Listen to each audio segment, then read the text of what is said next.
Despite widespread condemnation of the military strategy in Cameroon, government's effort to bring an end to the Anglophone crisis, the President of the Republic and the military, and of course his government, remain determined, and the military crackdown is intensifying in the two Anglophone regions of the country. We shall be showing you some of the operations carried out by the military with the aim of putting an end to separatist activities in the northwest and southwest regions of the Republic of Cameroon. In this newscast, and the Minister of Public Health of Cameroon, Dr. Manauda Malachi, gives a 48-hour deadline for the burial of COVID-19 corpses.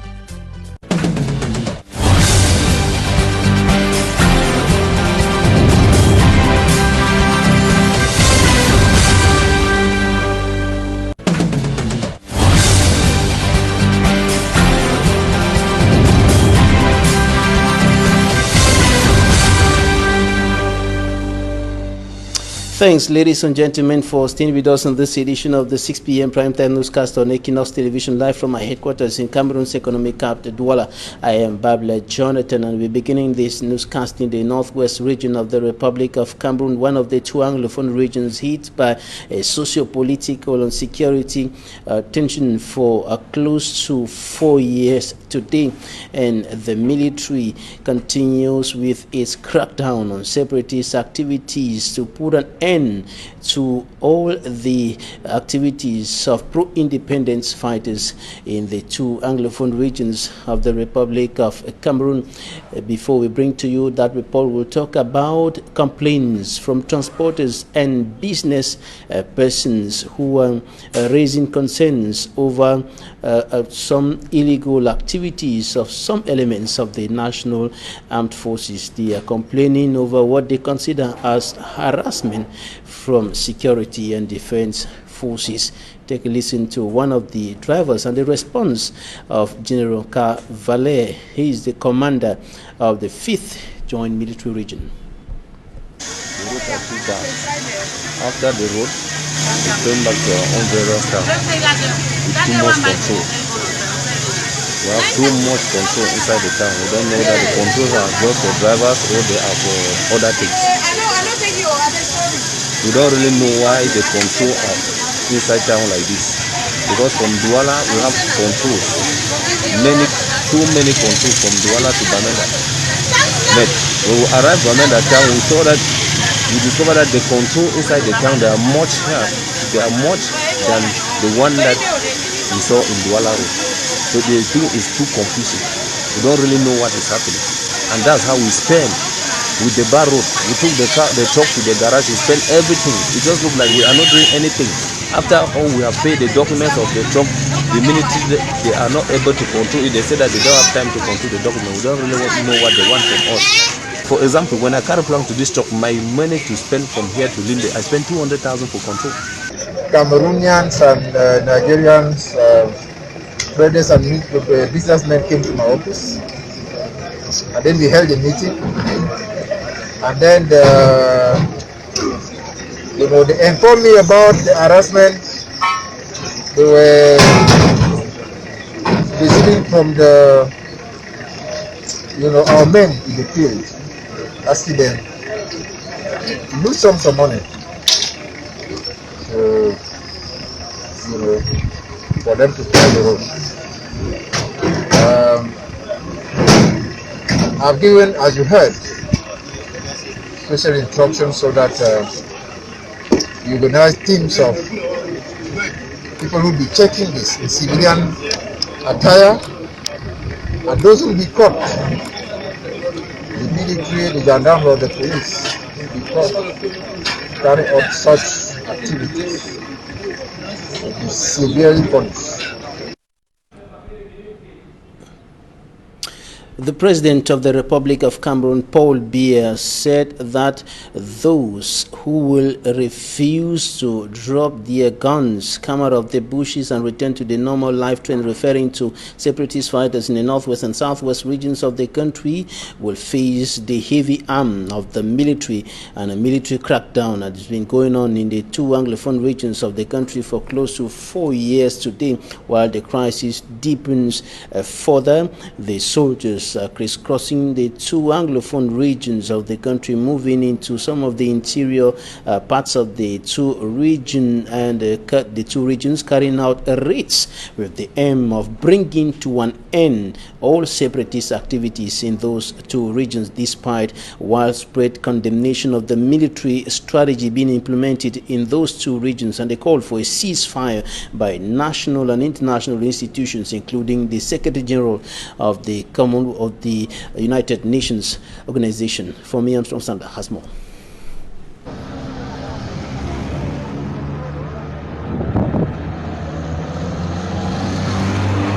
Military crackdowns on pro-independence fighters in the crisis-hit northwest and southwest regions of Cameroon is gaining grounds.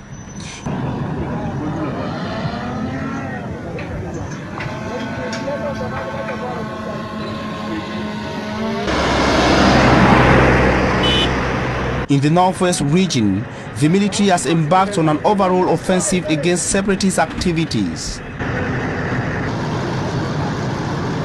After Operation Bafu 1, Operation Bafu 2, decided to plan operation, the operation code named Guidi Bali, meaning Guidi Kum Bali. Because as you are aware, the main supply road, Bamenda, Bali, Bati, during the last major operation, the soldiers dislodged separatist strongholds and camps in parts of Bali and Widikum in the Mezam and Momo divisions, respectively. The results,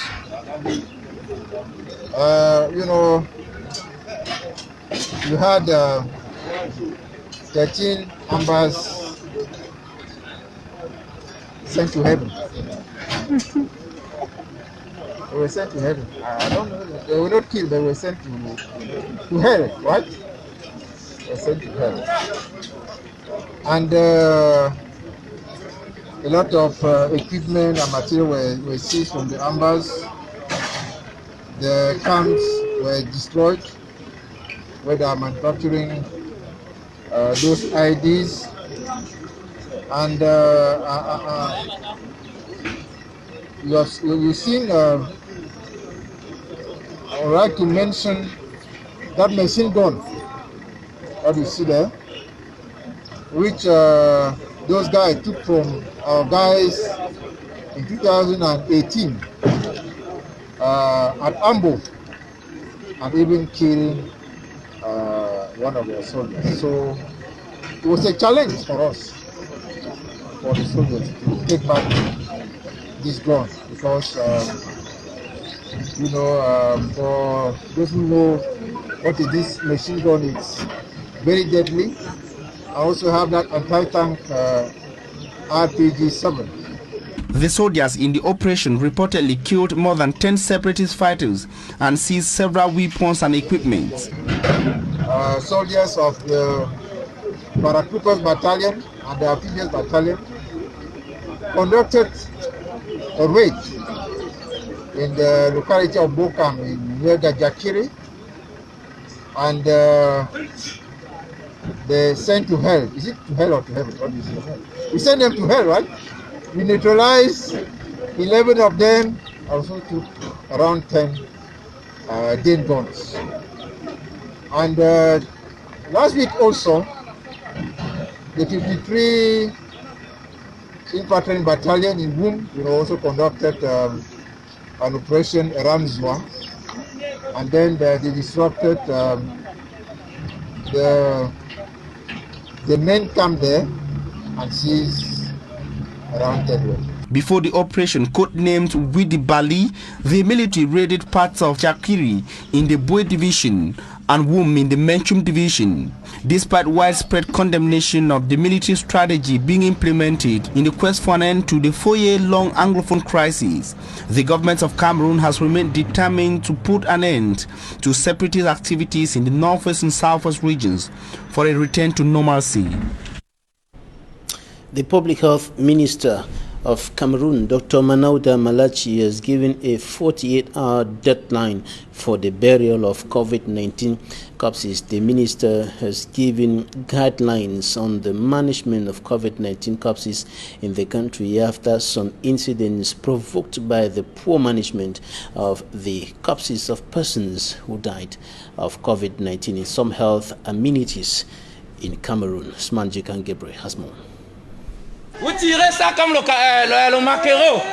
maquereau au sol. This amateur video that has gone viral on the social media platform depicts the clash of words at a local clinic in Yaoundé. On filme tout. On va faire. Oui. On va faire. Il y a pas le brancard. On filme tout. Il n'y a pas le brancard. On filme. Regardez. The video was made by a family who were disappointed with the treatment given to their dead mother who was dragged on the floor. Quand vous tirez la main des gens, vous avez bloqué plus de 24 heures. On va filmer. Vous tirez ça comme le maquereau. Comme le maquereau au sol. Les factures, c'est plus de 400 000. Où sont les factures? Donnez-moi les factures que vous avez payées. Quittez devant la porte, tombez notre corps. Faites comme vous voulez. On vous laisse avec. Vous allez enterrer. The unbelievable incident occurred at the CMPS hospital in a source, Yaoundé. According to the medical booklet signed by the hospital authorities, Banjam Pauline, who died last June 10, 2020, was as a result of cardiac arrest and severe pneumonia. The family was frustrated at the non-respect given to their dead mother at a health facility that is believed to have up-to-date equipment to take care of such situations. C'est quel hôpital ça? Vous n'avez pas de brancard hôpital de la caisse? Puis les 15 ans, vous tirez les mains des gens au sol. Ouvrez ça, on va filmer. Nous allons filmer. Il faut ouvrir, nous allons filmer. Informed about the situation, the director of the CNPS hospital frowned at the manner in which the health officials looked after the dead body, and on a media release, Alain Olivier Mukulu Mvondo Akame has suspended the health officials who were present on the day of the incident. He has also announced disciplinary measures that will be taken against them in the days ahead. This incident at the CMPS hospital in South Yaoundé add up to several others in many hospitals. In an attempt to stop such from happening, Public Health Minister Dr. Manauda Malachi, in a media release, has given 48 hours for COVID-19 patients to be buried. In the press release, the minister states the person could be buried in the town where he or she died, in a family compound, or at a public cemetery. More to that, the manipulation of COVID-19 corpses will be done only by those qualified. The casket of a COVID-19 patient must be covered with a breakable glass that only the head of the person can be seen by the family members. The media release of Dr. Manauda Malachi has given opportunity to families who will have time to spend with their loved ones before finally buried.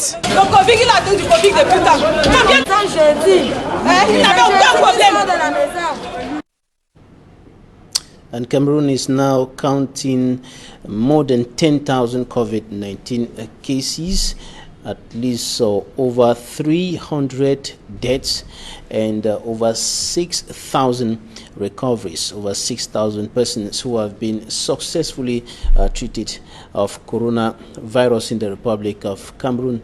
In the meantime, the World Health Organization is warning and urging countries to remain alert and not to continue easing restrictions as the COVID-19 pandemic is yet to be over, and a new cluster of coronavirus begins in the Chinese capital, Beijing, and parts of Beijing are back in lockdown nearly 2 months after the city declared victory over the coronavirus pandemic. And elsewhere, Brazil marks a record number of new cases in a single day. However, there is an encouraging development in the fight against the coronavirus. UK researchers say they have found the first life-saving treatment for COVID-19 patients. Courtesy Hero News.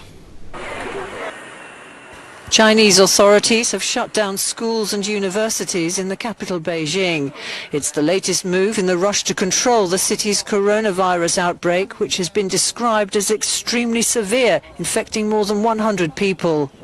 The outbreak has been traced to the Zhenfadi wholesale food market, which sells thousands of tons of food a day and which had been visited by more than 200,000 people since May the 30th. Mass testing is underway and travel bans on people leaving Beijing are in place. Although 100 cases appears on the surface to be relatively few, the outbreak is the most significant in China since February, prompting fears of a second wave.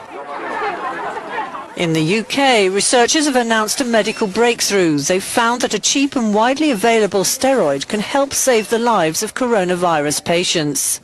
This drug, dexamethasone, reduced the risk of dying by about 1/3 for people who are on breathing machines, ventilators, and about 1/5 for people who didn't need the breathing machines but did need oxygen in hospital. Those are big effects for an important disease. And scientists at Imperial College London are to start testing a potential vaccine on humans. The trials are the first on a new technology which, instead of using a part of the virus as many vaccines do, this one only uses synthetic strands of the virus's genetic material. Meanwhile, Brazil has set an unenviable record, more than 34,000 new coronavirus cases in a single day. Health experts are urging Brazil to strengthen social distancing, but President Bolsonaro insists states reopen for business. Back home, we are taking you to Belabo in the east region of the Republic of Cameroon, and we're going to be talking about underdevelopment challenges affecting that part of President Paul Biya's country, and the municipal authorities are striving and enhancing efforts to handle or solve some of the underdevelopment challenges affecting the people there. Immaculate Fogwe has more. The mayor of Belabo and his collaborators have finally been installed several months after they were elected at the helm of the municipality. Official sources say the delay in their installation was caused by the outbreak of the coronavirus. Now installed, the new municipal authorities are confronted with some challenges which they plan addressing. The tax base has been reorganized at the level of the council in order to encourage transparency. We have restructured it in such a way that everyone is aware of whatever comes into the council as revenue. Another problem the council plans to tackle is the illegal exploitation of the forest. Our forests are illegally exploited and it is affecting the revenue gotten in the council. In order to put an end to it, we are planning to demarcate our forests, and this will be able to help us limit the illegal exploitation of the forest. The 2020 Municipal Council budget was voted at 996 million CFA francs. Council authorities say the amount will be used to address the developmental challenges faced by the population of Belabo in the east region of Cameroon. Now we're going to talk about an activity being carried out by some families in the Republic of Cameroon, a particularly risky activity, the production of gravels with the use of crude tools, and some families are now involved in that activity as a result of the high rate of unemployment in the country, and many children are also involved in this activity, which is in sharp contrast to international and national laws on the protection of children. Details from Yamson Sanda. Behind this touristic landmass of 500 meters high, the Misigilio and the Lupere Mountains have become a favorite destination for child labor in Marwa, in the far north region of Cameroon. Under the sun and the rain, throughout the day, minors, young boys and girls creep up the mountain in search of stones, which are brought down for their parents to transform into gravels. The activity has become a great source of revenue to family members involved in the process, from stone gathering to the transformation into gravel. However, family members say the crushing process poses a great danger to their lives, considering the risk involved.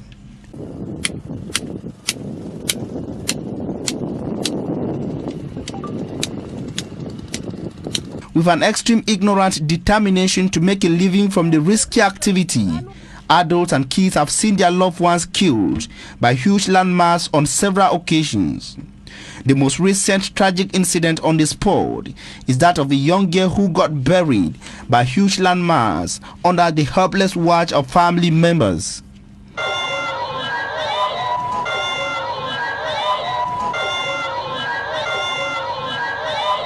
Mais on continue toujours à travailler. Hein? Même l'étage tombe sur les gens. Les gens sont toujours dans l'étage. On va faire comment? Ça, ce sont des accidents que Dieu a prévus, peut-être pour lui. Elites of the area blamed the government and the Marwa City Council for collecting taxes from the sector without due reorganization. Les carrières de fortune, les carrières informelles. In an area without available jobs to resolve the problem of high unemployment, the Marwa Council is calling on the population to quit the stone crushing activity for agriculture, but locals qualify the call of the Marwa Council as a non-event, as they say the council has not provided accompanying measures to redirect their activity. In Marwa, like any other place across Cameroon, child labor is increasingly preoccupying to international non-governmental organizations who qualify the stone crushing activity as one of the most difficult on earth. A power tussle rocks the Roman Catholic Church in the southwest region of the Republic of Cameroon.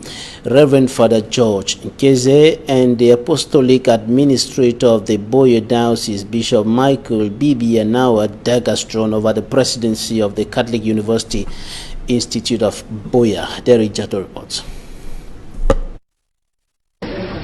Professor Julius Victongo replaces Father George Kezejingwa as the president of the Catholic University Institute of Boya, the CUIB. Bishop Michael Bibi, the apostolic administrator of the Diocese of Boya, gave reasons why he did the changes. Father George Keze is my priest, the former president. Before I did the transfers, I spoke with him and I told him, you have been there for this length of time. Now, if I came in, he has been on sabbatical. And I said, okay, since you're on sabbatical and we are not sure when you are coming back, I will not want you to run the university from America. I want the university to be run from Cameroon. And that is why I decided that I will get somebody, and we thank God I got Professor Victor here present in order to take that responsibility. The sources say Bishop Michael Bibi has failed to respect the decision of the Board of Trustees of CUIB on the mandate of Father George Kezejingwa, which was to end by 2023. The priests were appointed in December, and when they were appointed in December 2019, they made 5 months and I changed them. Why did they not complain? And the social media is flooded on the issue.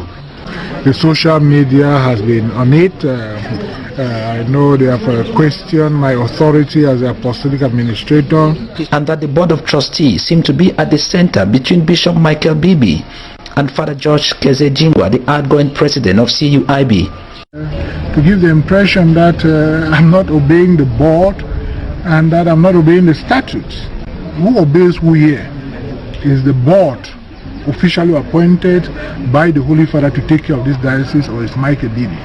It is Michael Bibi, and I take my responsibility before God and the church. The situation is escalating June 15, 2020, the Apostolic Nuncio on High Instruction came out with a 6-point declaration, and point 3 stated that the Apostolic Administrator is the legitimate authority over all priests, religious and any other mission personnel within the Diocese of Boya, and reserve the right to appoint, transfer, remove or dismiss persons according to the prescriptions of the Code of Canon Law and the specific instructions given to him by the Holy See. 24 hours later, June 16, 2020, Bishop Michael Bibi gave out a public declaration in Boya. This time, away from the appointment saga, another crack has been spotted. And I discovered that with the Kali University Institute of Boya, the signature of the emeritus had been removed and that of the president replaced it. So I said, no, for me, coming in, the emeritus gave that privilege to the president and pro-chancellor, but I don't want that to give him that privilege. I decided to replace the signature with mine. Barrister Cliff Sobe decided to give the banks to question my authority. And the said lawyer is taking some banks CUIB does business with to court. Actually, the court case is supposed to come on the 23rd of June. Taking the banks to court is taking me to court. How can the Kali University Institute of Boya take their bishop to court? For me, that is a terrible situation, but I think that is ignorance. With Bishop Michael Bibi, the Apostolic Administrator of the Diocese of Boya, Chancellor and Proprietor of the Catholic University Institute of Boya, goes to court in the days ahead? That is the question on many lips. And on the institution teaching and learning page, just from a meeting with members of the faculty and staff, Professor Julius Victongo, new president of CUIB, says he is ready to contribute his own quota to better this Catholic University Institute of Boya. Professor Julius Victongo was the former Deputy Vice Chancellor of the University of Boya, in charge of research, cooperation and relations with the business world. Talking Point is up next.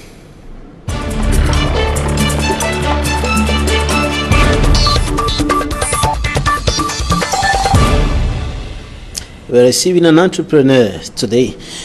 Ngala Boris Nze is from Dubai, but he is a Cameroonian from the northwest region of the country.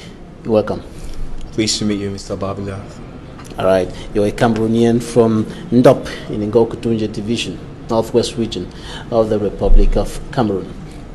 Since when was the last time you went home? It's been a great while actually, because normally I've not been home for almost like 6 years now. 6 years. All right, you came back home in March. Yeah. And you've been here for more than 3 months because of the coronavirus pandemic. For the past 3 months, did you try to go home? No, because I've you know, we live from day to day with fear of the unknown. You know, for what this already going on, that has been going on from 2016, that you know, and it has really been a kind of like devastating and really kind of like troubling.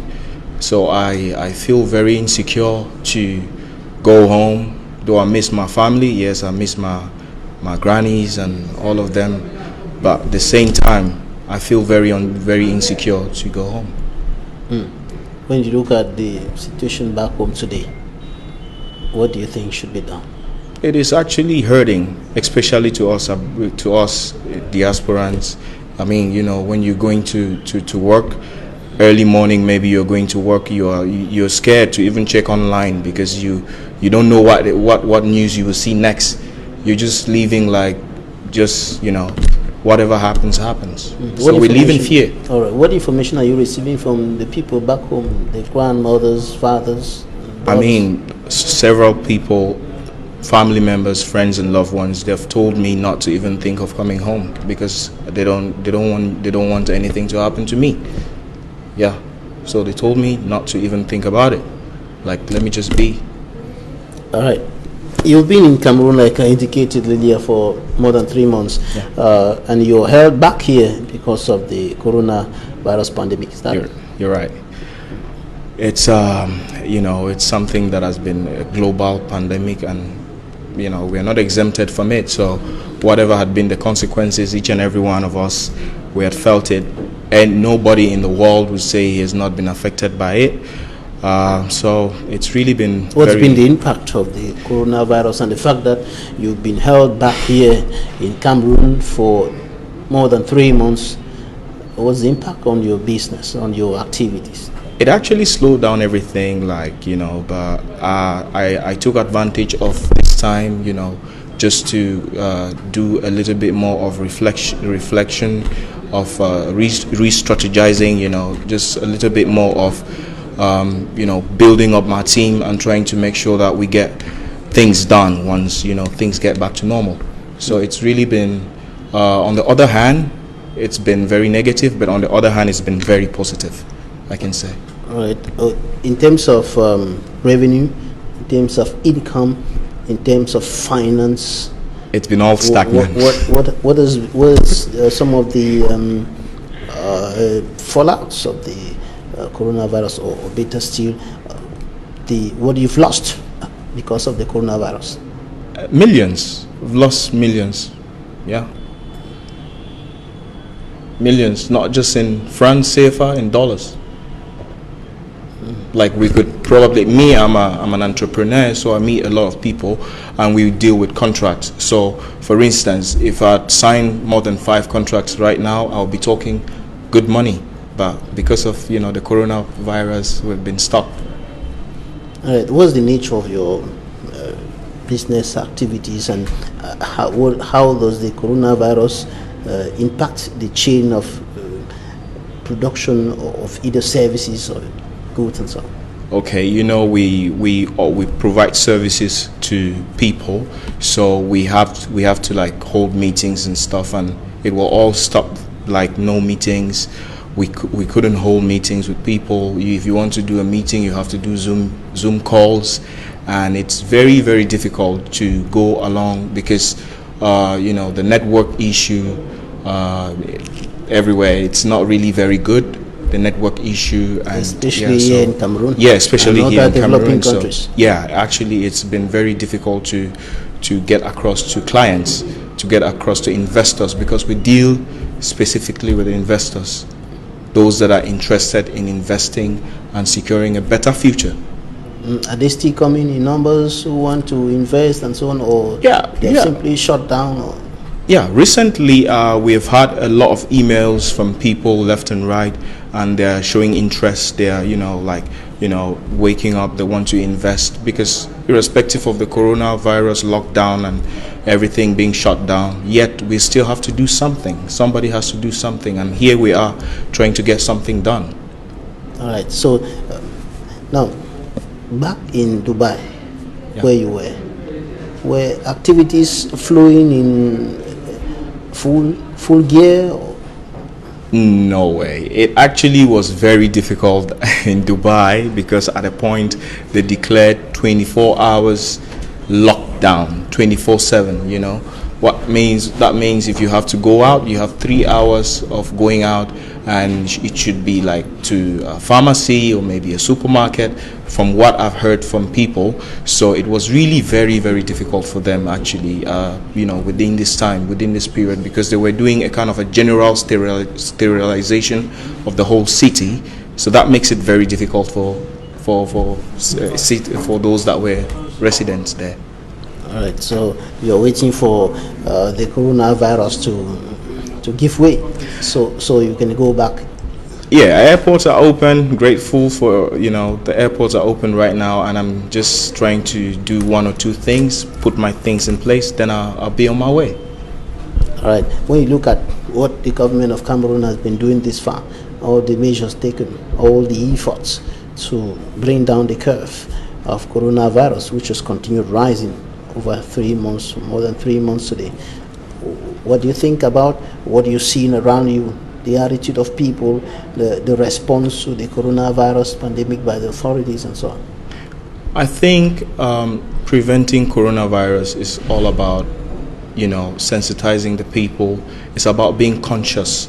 It's about being cautious and, you know, conscious of cleanliness, of social distancing and all of that.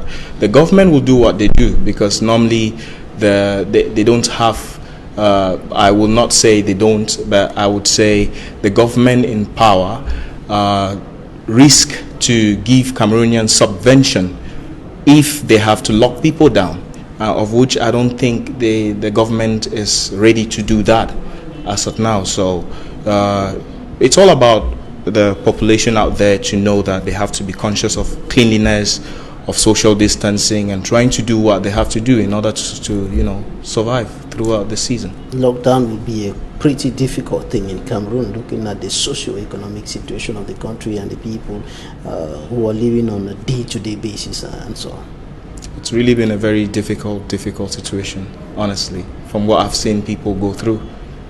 It's really been very difficult for individuals. Have you been able to move around the town of Douala in the evening, with the people streaming into the bars, streaming into entertainment sites, streaming into kind of funeral ceremonies?